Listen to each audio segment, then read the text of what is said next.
Monsieur le Premier ministre, Madame et Messieurs les ministres, mes chers collègues, comment ne pas être saisi d'un grand doute sur les raisons qui motivent l'irruption de ce débat sur l'immigration sans texte et sans vote?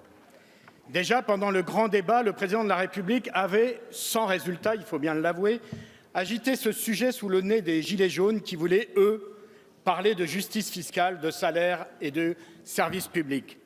Comment ne pas supposer que, sans réponse sur ces sujets au premier rang des préoccupations des Français, vous songiez alors à dégainer la martingale d'un débat sur l'immigration? C'est une tentation d'autant plus dangereuse que vous engagez ce débat dans la plus extrême confusion, mélangeant politique migratoire, droit d'asile, mais aussi ségrégation sociale et territoriale. Confusion également lorsque des membres du gouvernement confient à ce débat le soin, je cite, d'armer notre pays. Mais contre qui faut-il s'armer? Comment ne pas comprendre que ce sont d'abord nos compatriotes issus de l'immigration, certains depuis 3, 4 ou 5 générations, qui sont la cible d'un tel discours, ceux-là même qui seraient la source de l'insécurité culturelle dont s'inquiète Emmanuel Macron. Vous prétendez regarder la réalité en face, mais en posant si mal ce débat, vous jetez sur lui un voile de brouillard. Il faut au contraire de la clarté.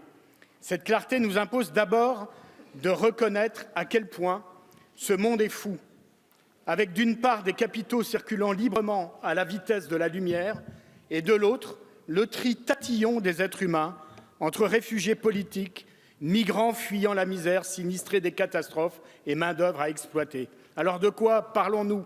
Ou plutôt de qui? S'il s'agit des réfugiés, n'oublions pas d'abord que c'est le Sud qui supporte les malheurs du Sud, accueille 90% des réfugiés et que la France ne brille pas par son hospitalité, occupant la 14e place des pays de l'Union européenne sur les 5 dernières années.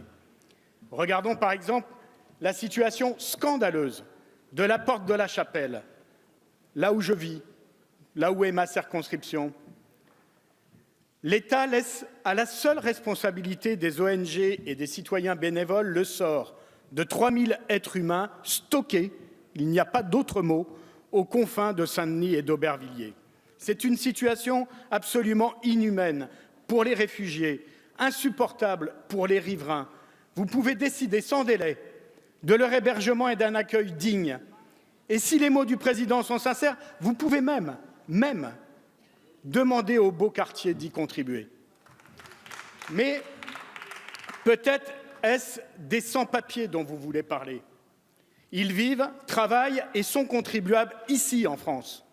Mesurez le poids de l'exploitation qu'ils subissent, les profits qui sont tirés des travaux les plus pénibles qu'ils exécutent.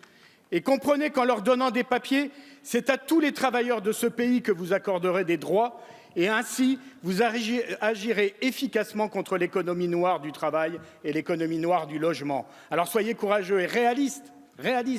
Posez un acte de régularisation comme l'ont fait avant vous François Mitterrand, Lionel Jospin et même Nicolas Sarkozy.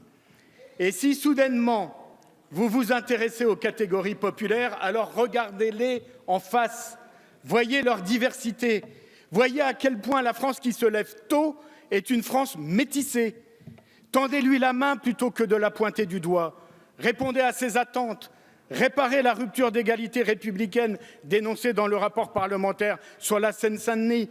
Redéployez les services publics qui sont la clé de voûte de la cohésion nationale. Il n'y a pas, je le pense, d'abord des territoires perdus de la République.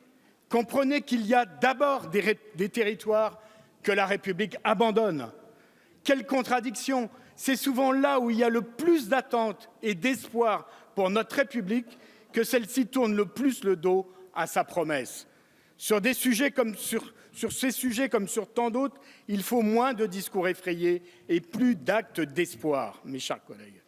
Ce que nous sommes est un tout, le produit de la lente sédimentation des siècles et de la bousculade des cultures. Suivons, mes chers collègues, le dessein de Victor Hugo célébrant l'abolition de l'esclavage en déclarant « Il faut être un nouveau monde, construire une nouvelle mondialité ». Or, par ce débat, vous ouvrez la porte peut-être à votre corps défendant, à la défense sectaire et cruelle de l'un et du même, selon la formule d'Édouard Glissant. Mes chers collègues, Il nous faut relancer les dés du progrès humain. Ce ne sont pas les chantiers qui manquent. Et puisque vous avez prétendu vouloir parler aux classes populaires, les députés communistes ont beaucoup d'idées à vous soumettre. On pourrait commencer, pourquoi pas, par établir l'impôt sur la fortune.